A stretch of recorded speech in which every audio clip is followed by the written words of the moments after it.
Hey, I'm Tanya H. Franklin, and welcome to Tricks My Dog Taught Me, a podcast for lighthearted and occasional deep conversations with family and friends revolving around my journey as a dog mom to my little guy, Zach the Toy Poodle, which actually prompted me to self-publish my first book and share some insights about my life and my life with Zach through poetry and just weekly life lessons.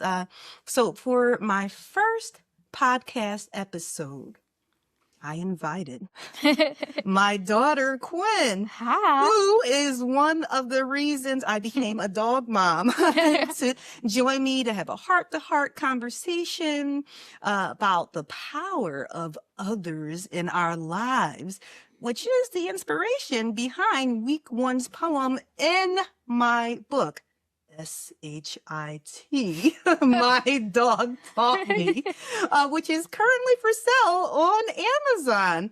Zach loves interacting with others and sniffing what others leave behind, which got me thinking about how others impact our lives and how they may not even realize it, right?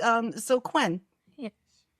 you were 7 years old when Zach became a part of our family. And I remember the both of us just doing tons of research and determining that we both wanted a toy poodle. Yes. Do you remember how you felt when we went to pick him up and bring him home? I remember I was really excited. I was like super excited, almost ecstatic. Like it was like a good feeling to know that there was going to be like a new, like not necessarily person around, but it felt kind of like a person. Mm-hmm. But it was like really nice. Awesome. I definitely felt the same way. And so I was mentioning how Zach loves others. We both know that. I think we can agree with that statement. Yes. Whenever we're out, he's always hoping to spot friends and leave tons of messages for others. Yes. And though you more than likely are going to be my youngest guest on my podcast, Yeah. it doesn't mean that you don't have a wealth of knowledge to share as it pertains to others. Yeah. So you're about to embark on a journey with many challenges, well, you kind of already are as a tween, soon to be teenager in 6 months. So you're meeting new people, having different experiences, and going through different changes. So I'm wondering, how do others, such as your peers, friends, classmates, impact your behaviors or decisions? Or maybe you don't feel that they do. So what do you think? I feel that like a lot of your friends can impact your decisions, whether it's in a good way or a bad way. Like sometimes they can impact you to encourage you to do something that you were thinking of doing that maybe you just needed that extra nudge to do. Or it could be something negative where it's like they encourage you to do something that maybe may not be so good or may not be a best decision. Mm-hmm. What about for you? Like, I feel where do like you think that you're the people you interact with are? probably like a good way, like encouraging me to do stuff that maybe I want to do and to get out of my comfort zone more. Like what? Like when I wanted to do student council, like some of my friends encouraged me to do that because at first I was contemplating back and forth if I wanted to do it or not. Mm-hmm, mm-hmm. But like some of my friends encouraged me and thought it would be a good idea and that I would be a good suit for it. So stuff like that, yeah. Well, it's awesome when you have others who are encouraging you to do some good things. So I'm wondering also, I mean, for me, though I've always wanted to belong or just to be a part of a group. I just couldn't bring myself, like when it was people doing things that I knew maybe they weren't the best choices in life. I couldn't bring myself to do those things or behave in ways contrary to what I thought was right or wrong. And it's not a matter of saying that, I was better than any of these other kids or anything like that. It's just that I remember losing friends or who I thought were friends Mm-hmm. because I just couldn't bring myself to do things that I thought were bad or that I knew my mom, Nana, would be like, you did what? So I couldn't bring myself to do certain things. And it's crazy because it's like I wanted people to, be friends with, but I just couldn't follow along what others were doing if I thought it was something that I just couldn't agree with, And so, I mean, okay, so here's a tough question, or it might be a tough question since I'm your mom, but I'm gonna ask anyway. When it comes to the opinions of others, are there opinions that matter to you and why? Like others, meaning like maybe there's certain friends or certain family or certain people who you're like, their opinion really matters to me. Or maybe no one's opinion matters. Like I feel like some of my friends that I've known for like longer times, like Jalen, like I trust her discretion with stuff because I've known her for a longer time. And like you and Daddy, of course, and like Nana and people like that. So people that I've either known all my life or close to it. So Okay. people like that. All right. That's it. That's fair. That's fair. And I mean, I think for me, and you probably won't come to certain realizations until you've become older when you reflect back like I'm doing now.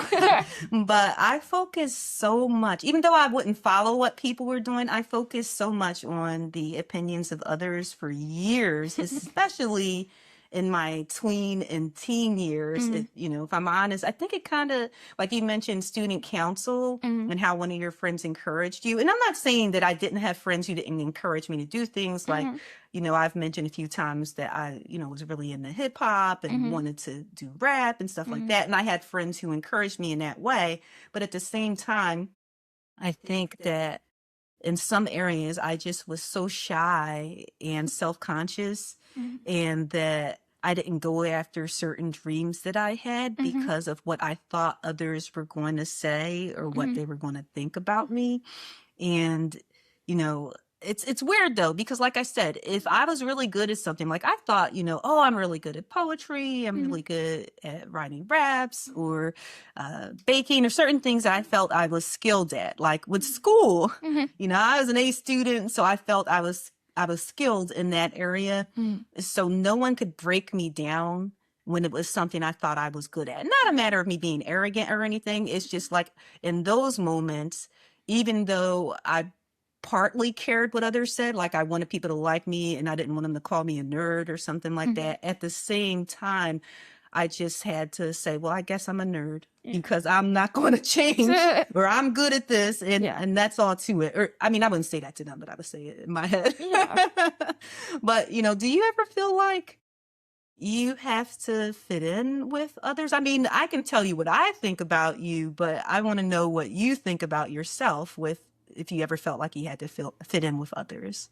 I mean, I don't really think so. It doesn't really matter to me because I feel like it's more important to listen to yourself than others because it's like more about what you want for yourself and like what you think would be best for you because like the person who's always going to be there for you is you. So like, yeah, that's the way I think of it. So, well, how'd you I'm just wondering, how did you get to that line of thinking? Because when us having this conversation, it's a podcast setting, but at the same time, you're revealing some things that I'm just now learning. I was not there at your age, and not that I was unable to be there. I think that I just emotionally. I wasn't there. So what do you think got you there? Do you feel like you've always been that way? Just always been that way. Like nobody did anything to me to make me that way. That's funny. Yeah, because like I said, as I got older, for me, fewer opinions mattered. When I was younger, me and everybody's opinion seemed to matter. Nana's opinion mattered. My grandparents, like when I say Nan, I'm talking about, my mom. Yeah. Opinion mattered. Of course, auntie, my sister, opinion mattered. Brother, cousins. Teachers for sure, their opinions mattered. Classmates, friends, my best friend, Michelle, like everybody's opinion mattered. And so but the thing is that it wasn't even so much as that I was trying to be what I thought everybody wanted me to be, but at the same time, I wanted them to, I guess, be proud of me and not feel like, oh, I don't like that she's doing this or I don't like that. And so I would sometimes not do certain things because of that. But I mean, the positive is that currently, I will say it's not that I don't care. Or that I have no regard for others, because I do. I still think about what people might feel if it's something that I'm doing that might hurt their feelings, or it's something where maybe I'm being abrasive or I'm not considering how it's going to impact somebody. But, you know, what I try to do is always look at my intentions. And if I'm coming from a positive space as I make a decision on something. So it's, like I said, it's not that I don't care. It's that I try to lead with the idea that, am I doing this for me? Kind of like what you said. Am I doing this for me? Yeah. And then secondary is this going to impact a lot of people in a negative way? Let me evaluate if this is something that I really want to go through with or something like that, right? Because I think that, you know, like I said, there once was a time when I would say, oh, you know, people are going to think my idea is silly or ridiculous. Like even the idea of me doing the book and doing this podcast, for a brief moment, I was like, I wonder what people are going to think about that. And then I just was like, well, someone's always going to have something to say or think about it. And I said, you know, this is me trying to do something positive and to have interactions with family like you and friends. So I look at it as a good thing. So, you know, there you go. But I'm wondering also, since it seems like you already are at a point where a lot of us adults are still trying to get to. So what happens when you don't agree with the opinions of others, like your friends or even me, your family, you know, what do you do? Especially if it's not even just that you don't agree, but their opinion is totally in opposition of yours. You know, do you find that you still stand your ground, or do you kind of back off, or how do you handle those situations? I don't think I so much back off. I think I might like think about where their perspective's coming from, but I pretty much stand my ground either way. I mean, I feel like I might think about where they're coming from with their opinion, but I don't think most of the time that I really like change my opinion because of what other people are saying. Yeah, like, okay, so I'm going to give you an example. That's a fun one, or at least I think it's funny. Okay. And it just popped into my head. You have braces. Yeah. I had braces a little bit older than you when I got my braces. Yeah. And you may recall me mentioning that it was not cool to have braces when I was younger.